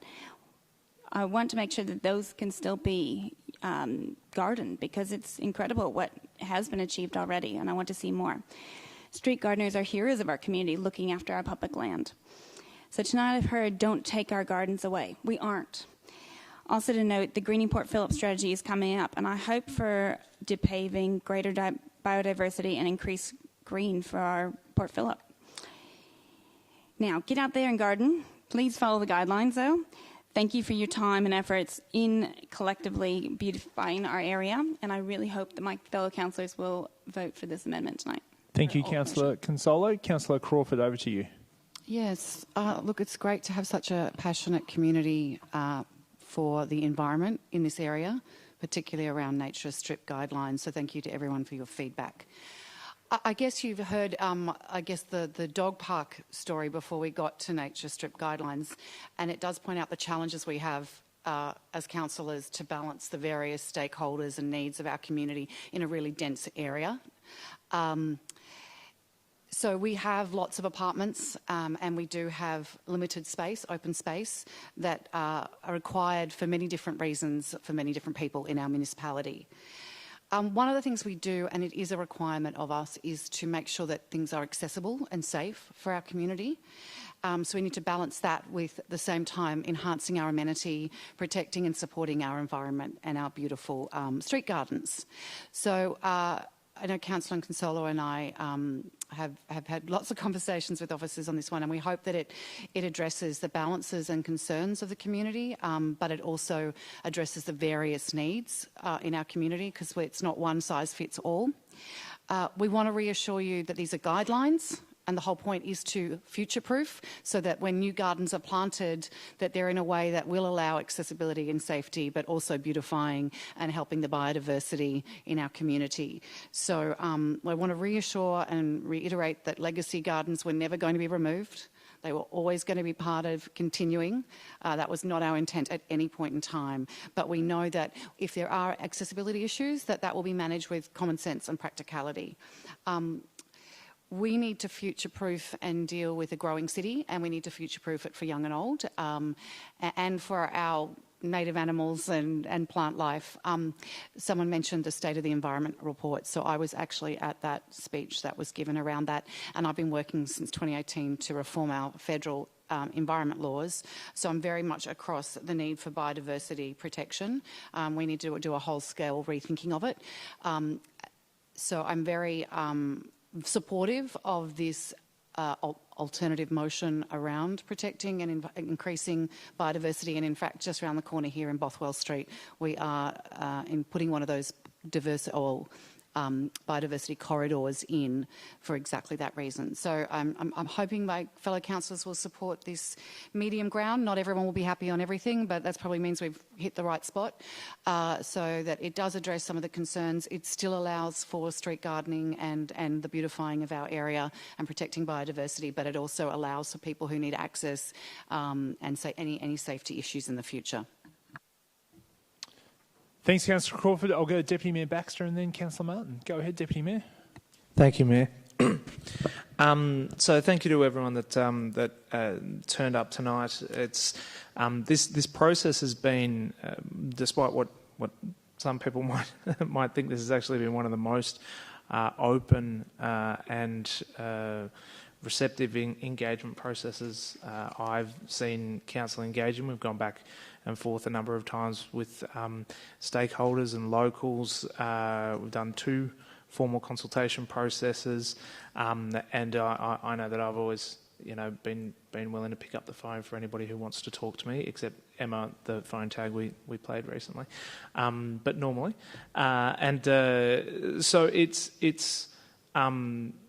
it's clearly something that resonates with the community. It's clearly something we've wanted to make sure that we actually go through a process of talking to people and getting it right. And I think that most people here will say, at the very least, they've participated and they've felt that they're able to get their message across, even if at times there's disagreement about that. So I think that's been relatively good. One thing I want to note is that when we talk about nature strip gardens, the City of Port Phillip is incredibly varied with regards to what that means where you are. In my street in Balaclava, it's actually very similar to one of the South Melbourne streets that some of you are more familiar with. But in other areas of Balaclava, there's a nice grassy, sort of nature strip, totally different in terms of what you might be wanting to do. And I think that that disparity also causes some issues where the nature strip guidelines might work really well for one area and might work not so well for others. It's a bit of a one-size-fits-all approach, and that's kind of how we have to do it. But I can see how that may cause issues, and that we'll need to be really flexible and responsive as we look at that.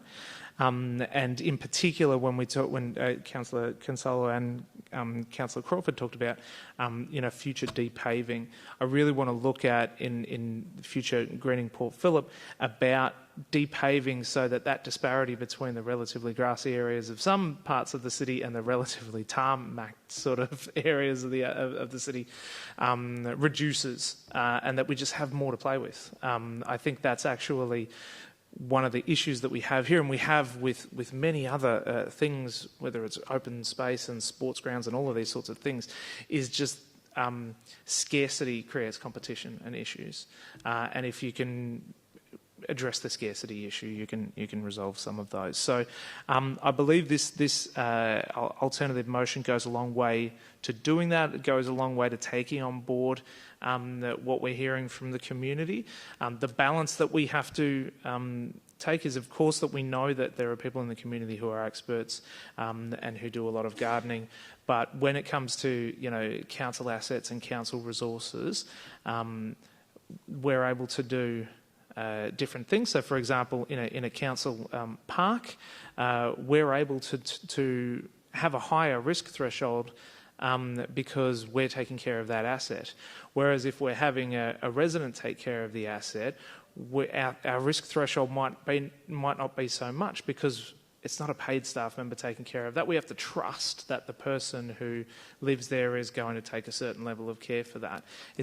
That can be difficult to do when you're measuring risk. We also have to, there's all those other things about safety, accessibility and stuff that we have to take into account when it comes to managing risk. And it means that we have to be relatively conservative when people are looking for something really quite positive and adventurous in this space. So those are the sorts of things that need to be weighed up. But I think what we've got here is the best balance between the best advice that we have from our arborists and our experts and our council officers, who we pay them to help manage risk and to be a bit risk averse at times.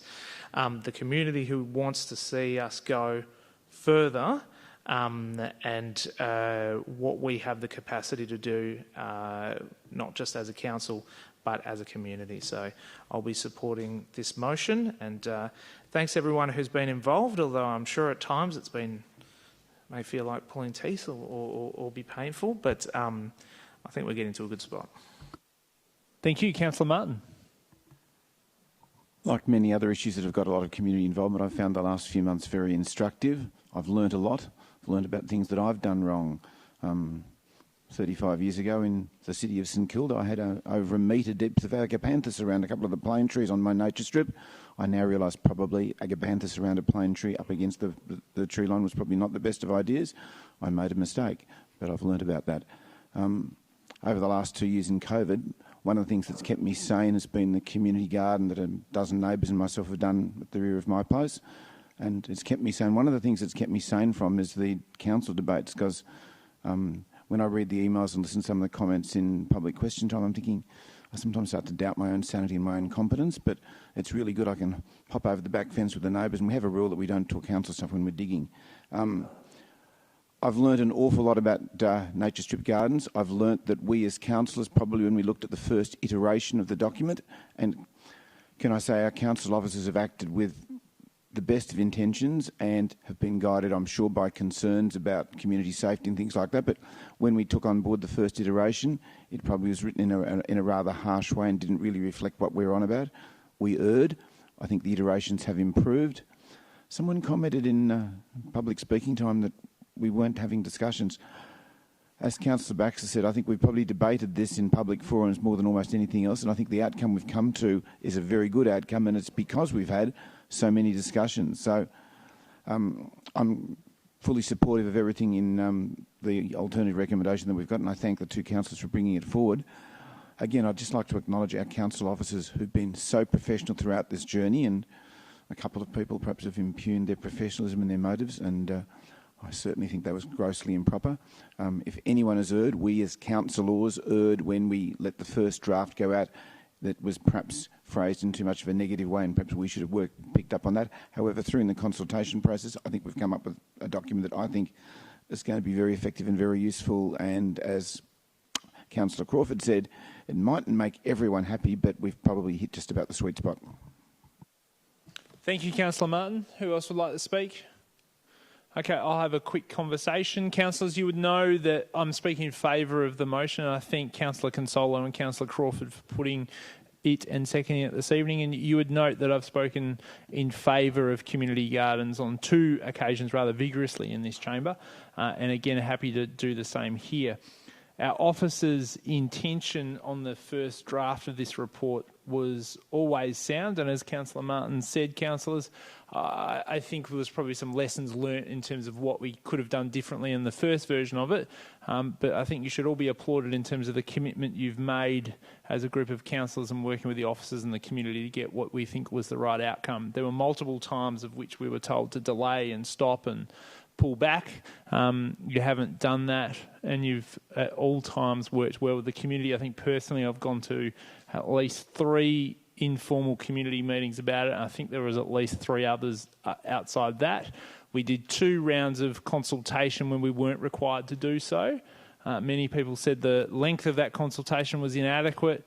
I disagreed.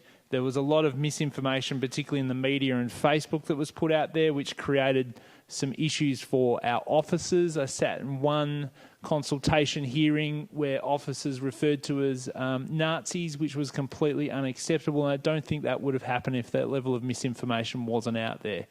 I think from what I saw from our officers, they work professionally, they work constructively, and they've worked with councillors to get what I think is a right outcome here. So these guidelines now provide our community with the confidence to move forward to build these gardens in the right way. This issue and a couple of others came up in my first month as mayor, and I kept a little running sheet on my desk of people that have called me about these guidelines. There's been 27 people since November, December last year that have called me, and when I asked them if they've read the guidelines, only 4 of those 27 had actually said they'd read it. So when you sit down and you go through with people about what the guidelines actually say and the reality of them, they usually calm down a fair bit. And I think these guidelines that we're about to pass here with the amendments that have been proposed by Councillor Consolo and Councillor Crawford make the right balance. They act on the community feedback that we've heard, and they also balance it nicely with the advice that the officers have provided us. And I thank the officers for their commitment to this process, and it hasn't been easy for them, and I appreciate their work. But councillors, I strongly support you. I strongly encourage you, rather, to support the motion that's been put here this evening. I think it's the right balance, and I think we've done a good job in making sure we push this forward in an appropriate way. Who else would like to speak? Councillor Consolo, would you like to close? I now put that motion. Those in favour? That's carried unanimously. Councillors, let's now move to item 12.1, which is the... Please feel free to leave, and thank you everyone for coming this evening. We appreciate your contribution. Let's take a comfort break. Let's come back at 35 minutes past 8. Okay, welcome back, everybody. We're now moving to item 12.1. Councillors, questions in relation to item 12.1, which is the draft Creative and Prosperous City Strategy. Councillor Sirikoff, go ahead. Thank you, Mayor. Just one question, and that is under outcome 1, under action number 9, given the situation where we've had the pop-up bike lanes as being described as wayfinding, what does wayfinding refer to in this instance under action number 9? Thank you. Lauren, can you help us with that question, please? Through you, Mayor, wayfinding simply refers to systems that guide people through a space and enhance their understanding of it. So it can include directional signage, it can include stencils on the ground, like the footprints we have in Elwood. It can include a sort of visual trail or any other method that would assist people in finding their way from one point to another. So the wayfinding plans mentioned in the draft strategy would aim to better guide visitors around our activity centres and perhaps also link destinations to each other. So, for instance, it might be something at the South Melbourne Market, taking people down to Armstrong Street or Bridport Street or something like that. Thank you. Thank you. Any further questions, councillors? I'm looking for a mover to item 12.1, which is Deputy Mayor Baxter, and seconded by Councillor Crawford. Assume you're moving the officer's recommendation there, Deputy Mayor. Do you wish to speak to it? Just briefly, this is obviously such a centrepiece strategy for our city, our council plan, and the way that we just operate as a community here. We are a creative and prosperous city, and it's our intention to become more so, and to encourage that creativity and continue to cement our reputation as one of the best places to create. To sell things, to buy things, to visit, and to engage in all the wonderful things we've got here. Thanks, Deputy Mayor. Councillor Crawford.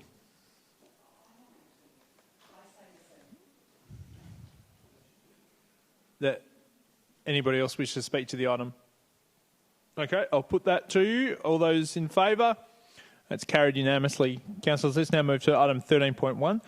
which is the proposed discontinuance and road abutting 50 Nimmo Street, Middle Park. Questions? Councillor Zirikoff. Thank you, Mayor. I just want to confirm that the property at 48 Nimmo Street is quite happy with this sale, because I know that access 20 property is important, and so they'll lose this access to the rear of their property. Okay, Emma Murdoch or Chris Carroll, are you able to help us out? Through you, Mayor. I believe that we Emma, just give us 2 seconds. We'll just increase your volume a bit. Try again if you could there. Through you, Mayor. I believe that we've got signed agreement from the abutting owners to proceed here. If they do change their mind, the submission process will be open. Great, that includes number 48, I take it, Emma? That's correct. Thank you. Councillors, I'm happy to move this. I'm looking for a seconder. Councillor Crawford, thank you. I don't wish to speak. Councillor Crawford doesn't wish to speak. Does anyone else wish to? I now put that motion. Those in favour? That's carried unanimously. Councillors, let's move to item 13.2. Questions of the officers. Once again, I'm happy to move. Is there a seconder? Thank you, Councillor Martin. I don't wish to speak. Councillor Martin, do you wish to speak? Anybody else wish to speak to the item? Now put that motion to you, councillors. Those in favour? That's carried unanimously. Let's now move to item 13.3, which is the records of informal meetings. Councillors, I take it there's no questions of this item? There being none, I'm happy to move, and I'm looking for a seconder. Thank you, Councillor Sirikoff. I don't wish to speak. Councillor Sirikoff, do you? There being no further speakers, now put the item. All those in favour? That's carried unanimously. Councillors, let's now move to item 14, which is notices of motion. I note there are none this evening, so let's move to item 15, which is your opportunity to give a report to council as councillor delegates. Councillors, what do you got for us? Thank you very much. Let's now move to items of urgent business. Councillors, I call if there's any items of urgent business that you would like to hear this evening. There being none, let's now move to item 17, which is confidential matters. Councillors, we have one confidential report listed on the agenda this evening. It's 17.1, confidential commercial property leasing matter. And I call upon a councillor to move that the meeting be closed to the members of the public to deal with the following matter pursuant of section 66.2 of the Local Government Act, which is 17.1, confidential matter in relation to commercial property leasing. And the items are listed there. So Councillor Bond to move, Councillor Consolo to second. I now put that motion to you. All those in favour? That is carried unanimously. Councillors, we will now conclude the public part of the meeting in our forum and live streaming. I advise members of the public that there are no further open items to be discussed at the meeting, and this will be the conclusion of the meeting. And thank you for joining us tonight. Teresa, thank you for hanging around, and thank you for all of those that are still watching us online. Good evening.